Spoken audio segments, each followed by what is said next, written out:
Bora.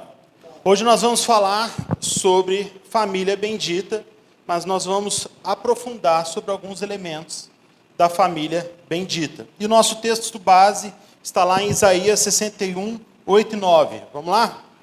Eu ia ler só o 8 e 9, mas vamos começar do início, né?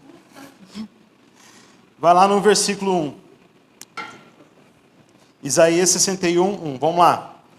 O Espírito do Senhor está sobre mim, porque o Senhor me ungiu para pregar as boas novas aos pobres. Alguém já ouviu? Quem falou isso? Jesus cumpriu isso em Lucas 4. Depois você pode verificar isso. Continuando. Enviou-me a restaurar os contritos de coração, a proclamar liberdade aos cativos, abertura de prisão aos presos, a pregoar o ano aceitável do Senhor e o dia da vingança do nosso Deus, a consolar todos os tristes, a ordenar acerca dos tristes de Sião, que se lhes deu uma bela coroa cinza, isso, óleo de alegria em vez de tristeza, veste de louvor em vez de espírito angustiado. Eles se chamarão árvores de justiça, plantação do Senhor, para que ele seja glorificado. Reedificarão as ruínas antigas, restaurarão os lugares há muito devastados, renovarão as cidades arruinadas, devastadas de geração em geração. Estrangeiros apacentarão os vossos rebanhos, estranhos serão os vossos lavadores e os vossos vinhateiros. Nossa, tem umas palavras na minha Bíblia antiga. Perdão. E vós sereis chamados sacerdotes do Senhor, e vos chamarão ministros de nosso Deus. Comereis a abundância das nações, e na sua glória vos gloriareis. Em lugar da sua vergonha terão dupla honra. Em lugar da humilhação exultarão na sua herança, pelo que na sua terra possuirão o dobro e terão perpétua alegria. Pois eu, o Senhor, amo a justiça, odeio o roubo e a iniquidade. Na minha fidelidade lhes darei a recompensa e farei uma aliança. Repita comigo, uma aliança. Eterna com eles. A sua posteridade será conhecida entre as nações e os seus descendentes no meio dos povos. Todos quantos virem os conhecerão como descendência bendita do Senhor. Amém? Diga, bendita do Senhor. Bendita do Senhor.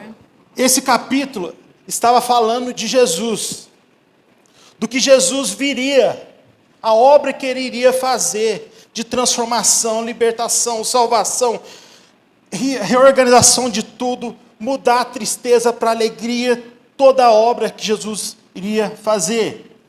Iria fazer isso através do quê? De uma aliança. E o resultado dessa aliança é que todos verão a sua família, a minha família, e falam, essa é uma família bendita do Senhor. A família bendita é uma família abençoada, porque o Senhor está cumprindo o propósito que Ele tem para essa família. Essa família anda com Deus, essa família prospera naquilo que Deus tem para ela. E é isso que nós vamos falar um pouco hoje. Eu já tenho uma boa notícia para você. Em Isaías 61, já dizia sobre Jesus. Mas Jesus, para nós, já veio. E essa família bendita já está disponível para nós.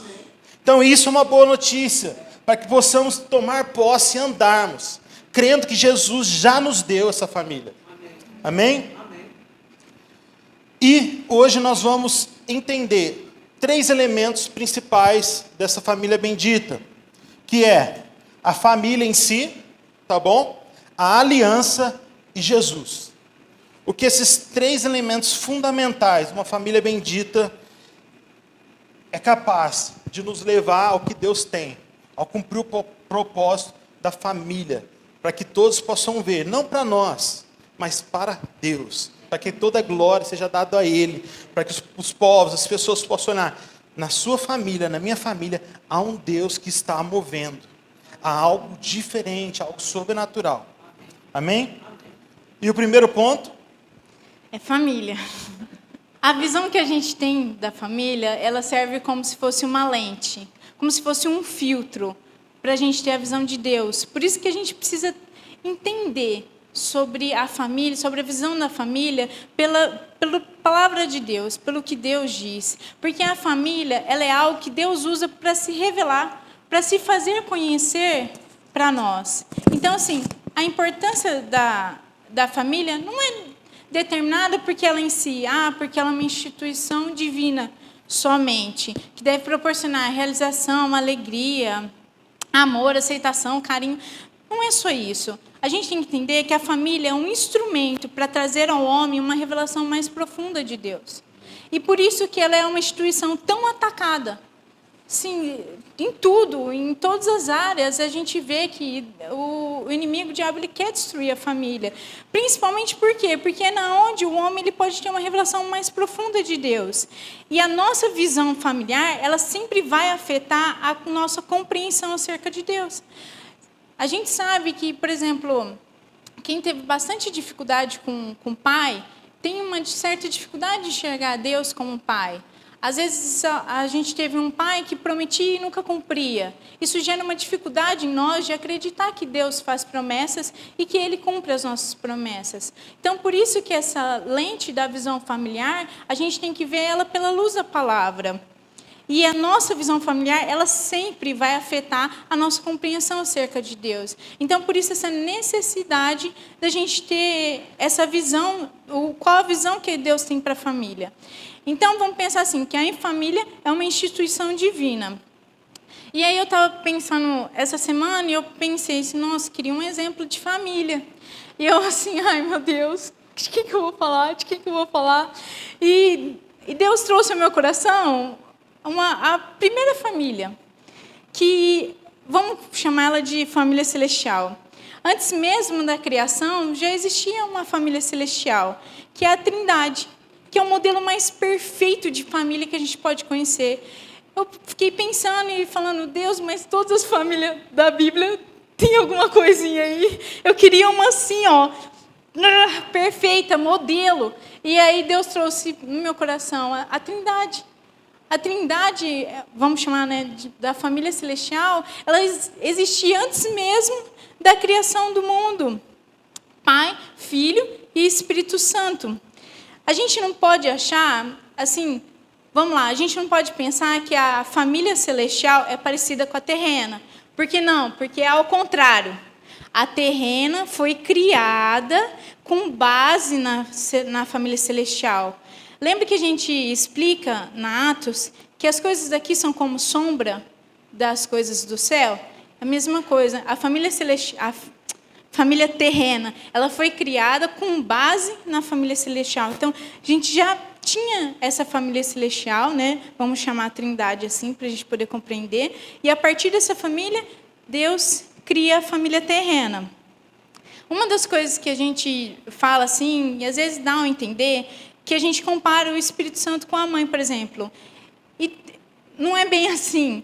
É que, às vezes, a gente não pode colocar o Espírito Santo e a mãe na mesma balança e falar que é igual, de peso de comparação. Não é bem assim. E, às vezes, a gente falando, a gente não compreende isso. A gente tem que olhar a mãe terrena como se ela reproduzisse características que o Espírito tem como função na Trindade. Então, assim, como ele é chamado do Consolador. Mas, sim, vamos entender a função do Consolador. Normalmente, o papel da mãe é de consolo. Então, assim, vamos ver o Espírito Santo não como a mãe, não. Mas como a mãe terrena exercendo uma função que tem o Espírito Santo. Então, não é um nível de comparação de peso, mas sim de espelho. Está dando para entender? Então, assim, peraí. Então, a gente tem que pensar que a família tem o propósito de nos conectar com Deus, facilitando a nossa compreensão e a revelação dele das nossas vidas. Então, por isso, pais, Mães, é tão importante sermos guiados por Deus, porque os nossos filhos estão crescendo, aprendendo de Deus, porque nós estamos ensinando eles. Então, assim, dependendo da imagem que você passa como pai ou como mãe, essa é a imagem que ele vai ter de Deus. Então, isso é bem assim, responsabilidade. Então, assim, o propósito da gente entender a visão bíblica da família, além da gente viver bem, né, como família, tem a ver com a gente desenvolver a visão correta de Deus e frutificar no relacionamento com Ele. Isso lembra que a gente está no ano do lugar secreto, do relacionamento com Ele. E a gente tem que entender que muito do que o Senhor quer fazer em nossas vidas depende do nosso entendimento acerca do valor da família. Deus, você pode ler tudo, ler, reler a Bíblia, você vai ter certeza que Deus ele pensa no indivíduo, mas ele pensa na maioria das vezes na família, em primeiro lugar na família. A gente pode ver a primeira aliança que foi feita lá em Gênesis 17:5, a primeira aliança que foi feita foi com Abraão, foi com o indivíduo. Mas se você ler a promessa é para a família, para as gerações, para os descendentes dele. Então, assim, a gente tem que entender esse valor da família para a gente ampliar o nosso entendimento e relacionamento com Deus. Porque Ele quer agir na nossa família e para que quer agir na nossa vida para que toda a nossa família seja alcançada e seja salva. Em Atos, que fala assim, creia no Senhor Jesus, você e tua casa será salva. É importante também a gente entender que uma família disfuncional vai atingir as próximas gerações. Uma família, o diabo, como a Fernanda bem disse, ele vai atacar, vai tentar destruir, vai tentar acabar com relacionamentos, com casamentos. E isso tem um propósito. Não somente afetar o indivíduo, mas uma geração que virá. Talvez uma cidade, uma sociedade que virá totalmente disfuncional. Então, quando nós entendemos o potencial da família, Deus, eu lembro de um pregador que falou isso, Deus, talvez você se olhe como um indivíduo ou como só uma família, mas Deus vê você como uma nação. Quando ele falou para Abraão, ele não estava, igual a Fernanda falou, não estava vendo só Abraão, ele estava vendo uma nação. Ele falou, olhe para as estrelas do céu. Agora, se essa semente, que é uma família, já nasce totalmente viciada, totalmente atrapalhada, isso vai afetar, consequentemente, a visão do que Deus tem. E vai impedir, pelo menos tentar impedir o que Deus tem para aquela família. E uma geração, uma sociedade será afetada. Até lembrei de uma frase de um dos presidentes americanos, ajuda a lembrar quem é, que diz assim, as mães que embalam o berço governam nações.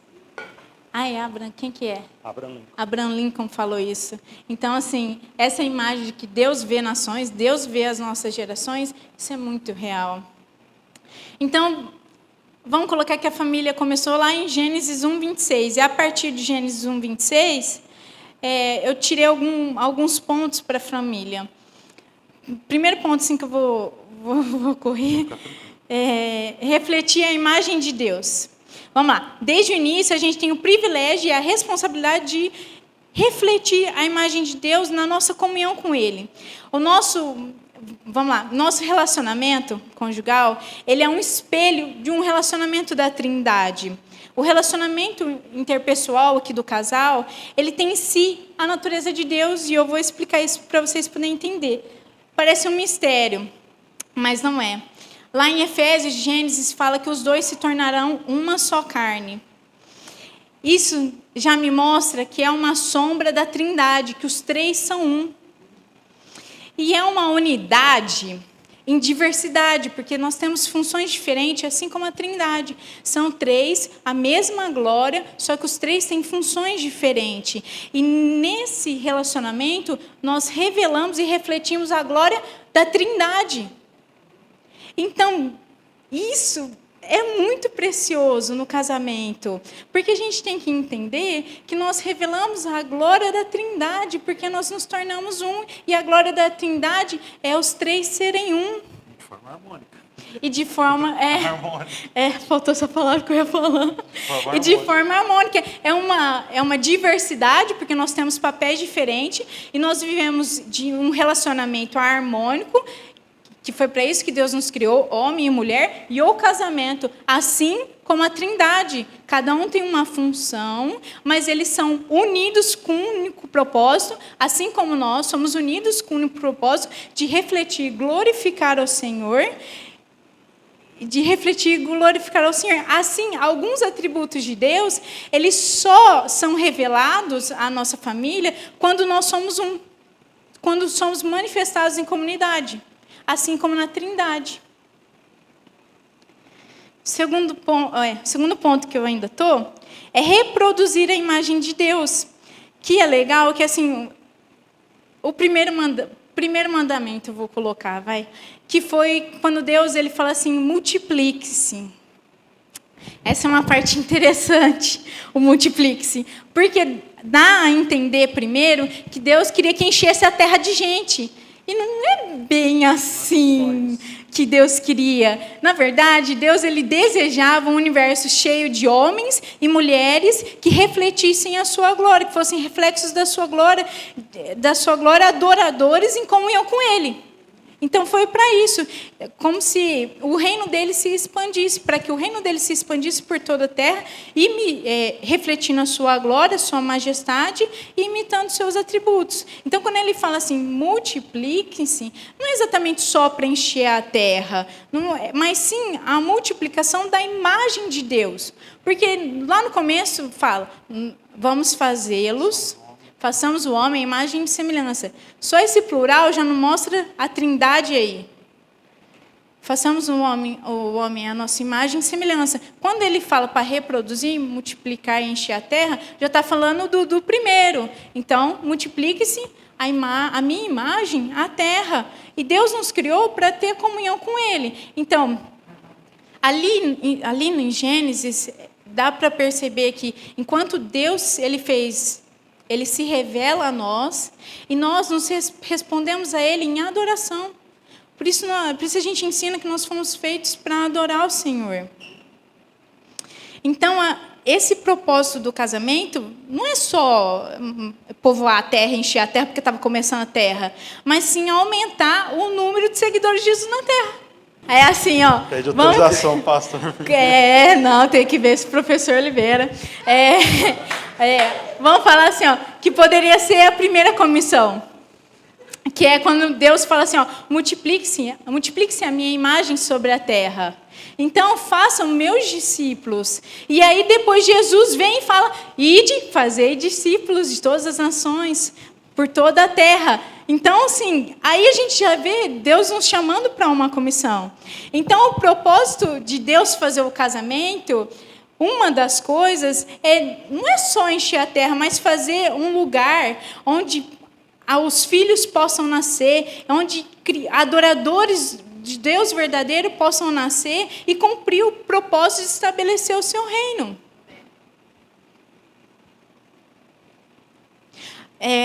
Aqui eu queria só falar um negócio que eu estava pensando essa semana. Só uma observação aqui que eu achei interessante que eu estava pensando essa semana, porque na semana passada a Rei Lu falou muito sobre filhos. Então eu ouvi a palavra, estava pensando em algumas coisas. Quando a gente lê lá que os filhos são herança do Senhor, como flecha na mão do guerreiro, eu acho interessante porque como flecha na mão do guerreiro. E eu estava pensando nisso, falando, poxa, flecha, tanta coisa para falar, flechas na mão do guerreiro. Eu estava pensando, poxa, o guerreiro ele sabe manusear muito bem a sua ferramenta. Então, ele vai saber conduzir, ele vai saber manusear muito bem o arco para que a flecha acerte o alvo. E o alvo dos nossos filhos, da nossa multiplicação, é sempre glorificar o Senhor.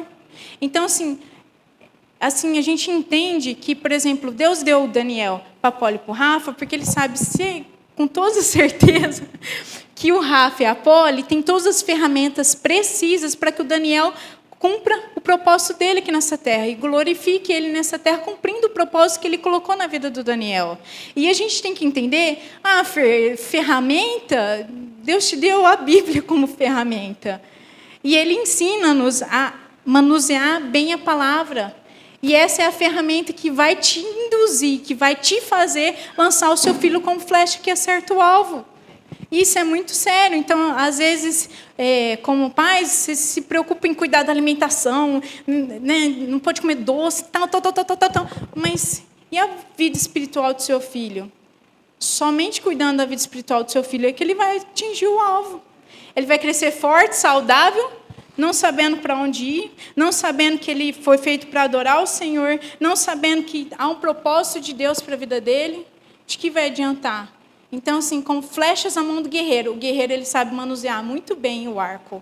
Então, assim, que a gente tenha essa consciência de saber manusear muito bem a palavra para ensinar aos nossos filhos.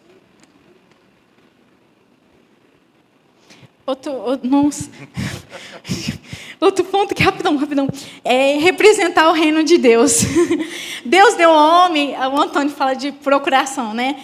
E aí eu gostei dessa palavra. Deus deu ao homem a sua procuração divina, né? Ele falou assim, dominai sobre a criação. Isso é um elemento muito importante quando a gente vê Deus, porque Ele é todo poderoso, Ele tem um domínio sobre tudo, tudo na terra, Ele tem o domínio, foi Ele que criou. E aí Ele passa esse domínio para o homem. E quando ele fala no versículo, ele fala no plural, dominem sobre a terra. Então, ele estava falando ali para o homem e para a mulher, não estava falando só para a mulher. Então, ele estava falando ali para os dois. Então, essa ordem cabe ao casal a função de governar a terra.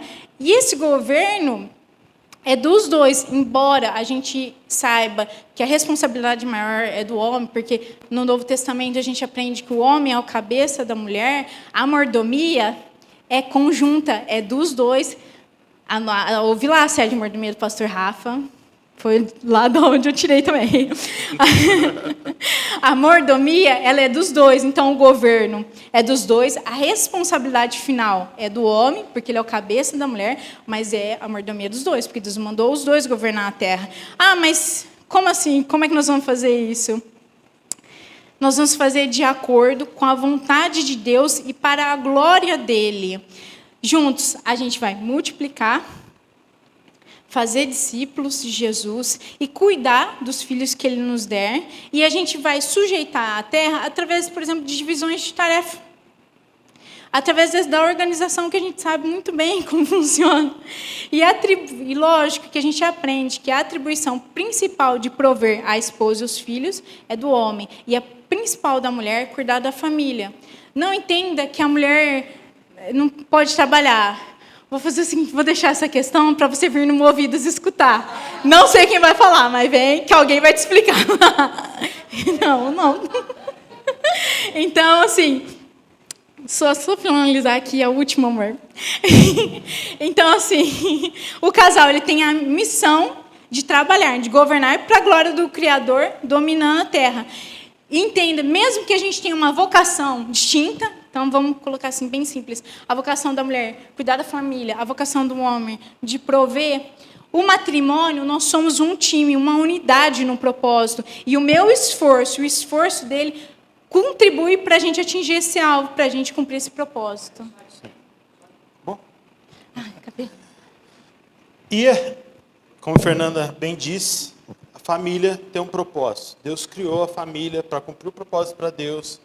Deus, desde a eternidade, já representa, Ele espelhou essa família na nós. Mas como essa família surge? A família surge através de uma aliança, que é o casamento. E o que significa aliança? Aliança significa pacto, acordo, mas sempre com uma finalidade. Se você não casou, não sabe nem por que casou, tem alguma coisa estranha.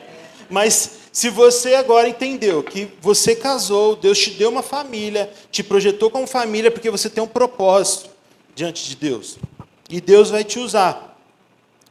E nesse pacto, como entre indivíduos, minha aliança, eu estou dizendo de forma, quando a gente casou, eu estava dizendo, para Fernanda, eu pertenço agora a você e você me pertence até o fim. Independente de todas as situações, dificuldades, eu pertenço a ela.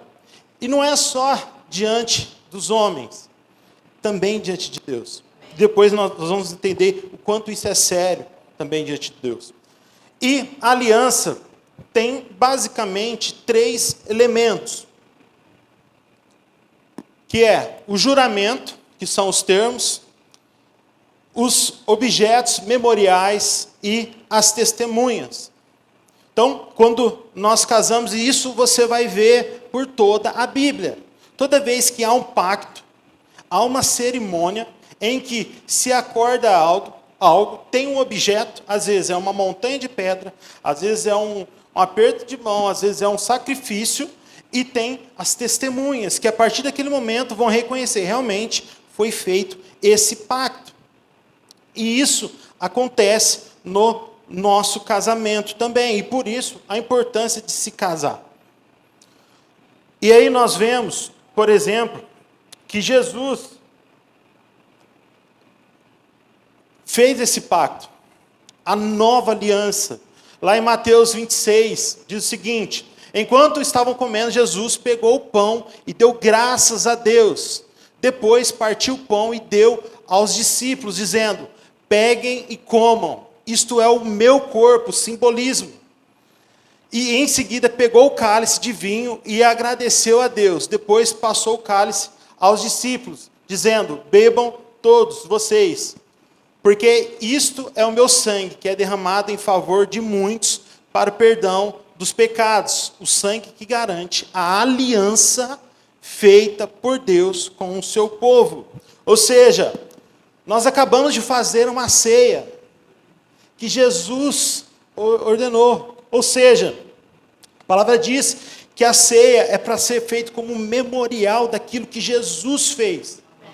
Então, quando Jesus estava fazendo neste momento, ali ele estava: ei, estou fazendo um pacto agora com vocês. Não só com os discípulos, mas com toda a humanidade ali. Eu vou morrer. E logo em seguida ele é preso e depois ele começa todo o calvário dele. Mas Jesus está dizendo: estou fazendo um pacto com vocês.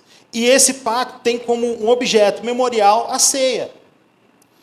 E ele colocou, como ele disse, lá em Isaías 61, que ele viria, e também em Isaías 53, que levou sobre si todas as 12 enfermidades.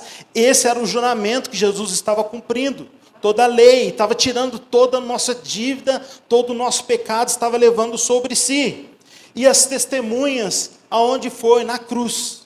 Ali Jesus declarou publicamente que a dívida estava paga, não só para o mundo natural, não só para aquelas pessoas, mas no mundo espiritual. Algo estava acontecendo de forma pública e clara para todos, que estava sendo paga, e um pacto estava sendo feito, de libertação, de vida eterna, de perdão dos pecados, de cancelamento de dívidas, maldições, como o pastor disse, de todos os transtornos que tem no mundo, Jesus estava resolvendo naquela cruz, através de uma aliança. E isso acontece no nosso casamento. No casamento existem esses 3 elementos, que é os votos. Primeiro, tem uma cerimônia, que você vai lá, às vezes tem aquelas pessoas que o pastor fica falando no ouvido, repetindo, mas ali é um voto do que ela está declarando, que agora eu vou viver para você, vou te amar, vou me dedicar, e se você quer ir mais além, na tristeza, na doença, o que Deus fala sobre o papel do homem e da mulher, que o homem tem que amar a esposa, assim como Cristo amou a igreja, ao ponto de se entregar a ela. E aí começa a se fazer os juramentos. E tem o objeto memorial, que é essa aliança. E nós temos essa aliança que sempre vai nos lembrar, não só para nós, mas para a sociedade, para o mundo, que temos uma aliança. Eu e a Fernanda, o casamento, o marido e a mulher têm um pacto. E ali, aonde estão as testemunhas? São os convidados que estavam ali. E, para nós que cremos em Deus, não são somente as testemunhas. Deus está presente no nosso casamento. E Ele é a testemunha principal, e isso é sério. O casamento é uma aliança dupla dos cônjuges entre si, mas também é uma aliança de ambos com Deus. Às vezes no mundo só entende, eu fiz só com ela aqui, está tranquilo. Mas não, Deus está vendo. Em lá Malaquias, olha o que Deus fala. Existe uma outra coisa que vocês fazem, só contextualizando aqui, o povo tinha se desviado, tinha abandonado a Deus, e ele começa a questionar, e o profeta Malaquias começa a responder, existe outra coisa que vocês fazem, geme e chora, cobrindo de lágrimas o altar de Deus, porque Ele não aceita mais os sacrifícios que vocês oferecem. Então vocês estão gemendo, estão chorando, estão reclamando, porque Deus não está aceitando vocês. Olha o que Malaquias responde. E cada um de vocês pergunta, por quê? Por que Deus não me ouve? Por que não dá certo? É porque Deus sabe que você tem sido infiel à sua esposa. A mulher com quem casou quando era moço. Ela era sua companheira, mas você quebrou a promessa que fez na presença de Deus e que seria fiel a ela. Não é verdade que Deus criou um único ser feito de carne e de espírito? E o que é que Deus quer dele? Que tenha filhos que sejam dedicados a Deus. Portanto, tenham cuidado para que nenhum de vocês seja infiel à sua mulher. Aqui está mostrando quanto Deus leva a sério um pacto. E na Bíblia, rapidamente, tem os gibeonitas. O que esse povo fez? Rapidamente, lá em Josué diz que esse povo, Deus tinha dado uma ordem para Josué tomar posse da terra. E aí Josué começa a enfrentar os inimigos, expulsar a terra, tomar posse daquilo que Deus tinha. Um povo esperto, ligeiro, falou, bom, vamos lá.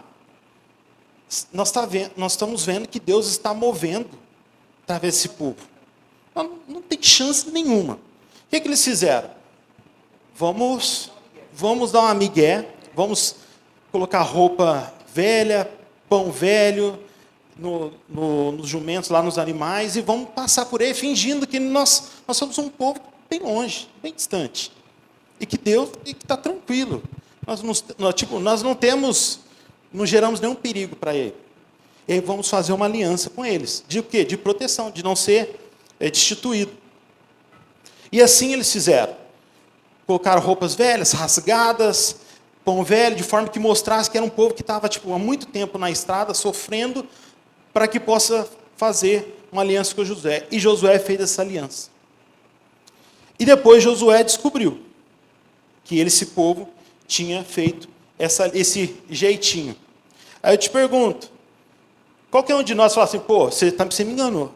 Então, sai fora disso, não está valendo nada que a gente combinou. Beleza? Mas depois você vai ver lá em Reis, que quando o povo começa a ser castigado por Deus, vão perguntar ao profeta, e o profeta responde, sabe por que vocês estão fazendo isso? Porque há preço de sangue. Saul está matando os gibeonitas. E Deus estava castigando aquele povo, porque um rei estava quebrando uma promessa que tinha nem sido ele que tinha feito, quem fez foi enganado, mas para Deus, pacto é pacto, aliança é aliança, e não tem conversa. Então, Deus mostra o quanto isso é sério para nós. E hoje o diabo tenta nos enganar contra isso. Então, afinal de contas, vamos lá, principalmente no casamento, não precisa casar, não. Faz ali um acordo, uma combinaçãozinha, vamos morar juntos, fica tranquilo. É igual, não tem novidade. Para o mundo parece. Mas para nós, de acordo com a palavra, não tem sentido nenhum. O que Deus está mostrando é que é necessário. Tem todo um ritual. A palavra é clara. Hoje, se nós vamos fazer qualquer coisa, nós temos que seguir a lei. Se você vai comprar uma casa, você não pode falar que a casa é sua, até que você tem escritura na sua mão. Certo? E, muitas vezes, você quer casar, fala, estou casado, e Deus quer abençoar o meu casamento. Deus abençoa o meu casamento, mas você não tem uma aliança, na qual Deus abençoa. E, muitas vezes, isso virou moda. E o diabo tenta fazer isso. E com isso, como não temos nenhuma aliança, algo firmado, sério, nós estamos sujeitos a cair naquela famosa ideia. Não, se não der certo, a gente larga, sabe? Porque não tem aliança. É simplesmente um contrato. Nós temos advogados aqui, conhecem. Temos relação recíproca de obrigações e deveres de um para os outros. E se não der certo, a gente rompe o contrato e está tudo bem. Mas para Deus isso não é dessa forma. E aí, continuação de Malaquias. Pois o Senhor Todo-Poderoso de Israel diz: eu odeio o divórcio, e odeio o homem que faz uma coisa tão cruel assim. Portanto, tenha cuidado, e que ninguém seja infiel à sua mulher.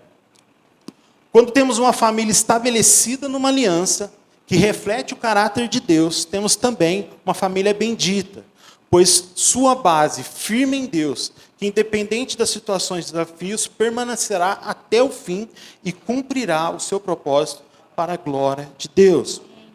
Então, uma família ela é estabelecida através de uma aliança, de um pacto, que não é só entre os indivíduos, mas tem relação a Deus. Vamos continuando. E Jesus? Para nós que cremos em Deus, é a peça principal dessa engrenagem da família. Ela é o centro pelo qual todas as outras engrenagens, nós como engrenagens, homem, mulher, filhos, estão em torno e giram conforme essa engrenagem gira. E Jesus disse que Ele é o caminho, a verdade e a vida. E talvez você pense o seguinte, cara, Deus tem uma família bendita para mim. Eu entendi isso hoje, mas como eu faço isso? Como que isso? Eu não estou vendo. Eu estou buscando a Deus, mas ainda continua aquele lenga-lenga na minha casa, na minha família. E Jesus passou por algo parecido, lá em João 14:5. O que ele estava dizendo?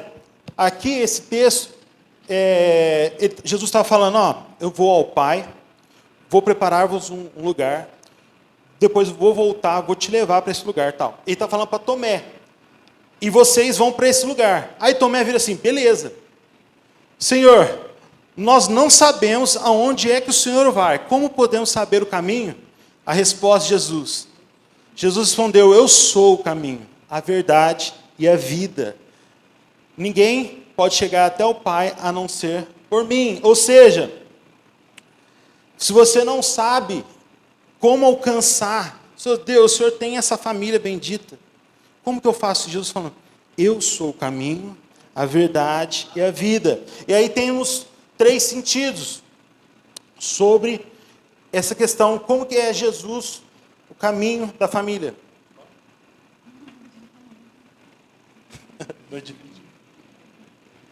É que nós seis igual trabalho em grupo, cada um faz sua parte, no fim a gente junta. Vamos lá. Jesus, o caminho, essa palavra caminho, dá sentido de ação, de movimento, de direção e de destino. Isso significa que a família deve andar com Jesus, deve ser conduzida com uma direção não da sua cabeça, não da minha cabeça, mas uma direção clara de Deus para nós. Então, esse andar com Jesus está falando, eu sou o caminho, quer dizer, eu tenho a direção, eu tenho o propósito para você, para a sua família, e eu vou te conduzir nesse caminho. E Ele enviou o Espírito Santo para nos ensinar todas as coisas. Então, se na sua casa você não sabe o que resolver, clame a Deus, busque o Espírito Santo, Ele vai te dar direção.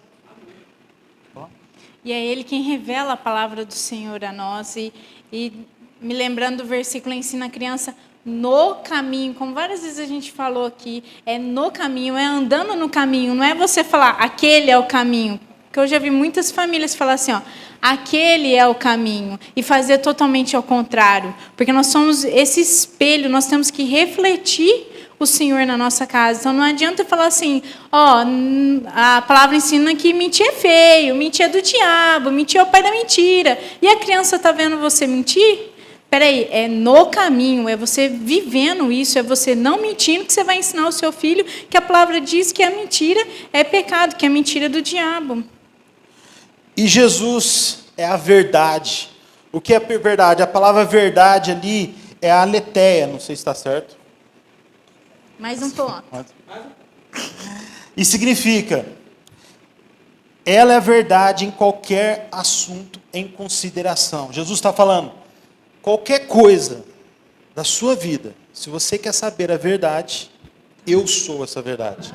Eu tenho a verdade sobre qualquer assunto da sua vida. Eu tenho a resposta para tudo que você necessita. E Jesus, como nós sabemos, ele é o verbo vivo que desceu do céu, é a palavra encarnada de Deus. E ele veio se revelar. E a sua palavra, a sua verdade se revela através da Bíblia. Agora, se nós não lemos a Bíblia, como vamos saber qual é a verdade? Como vamos ter o entendimento do que Deus tem para nós? Qual é a verdade? E assim vamos ser levados por qualquer vento, qualquer entendimento, qualquer pensamento. Eu acho que é isso e vamos. Não. Qual é a verdade de Deus tem para nós? E Jesus conta uma história. Quem ouve os meus ensinamentos e vive de acordo com eles é como um homem sábio que construiu a sua casa na rocha. Caiu a chuva, vieram as enchentes, o vento soprou com força contra aquela casa, porém, ela não caiu porque havia sido construída na rocha. Ou seja, se você ouve a palavra, conhece a palavra, não é só ouvir, o Rafa falou isso hoje, não é só ouvir, mas praticar a palavra.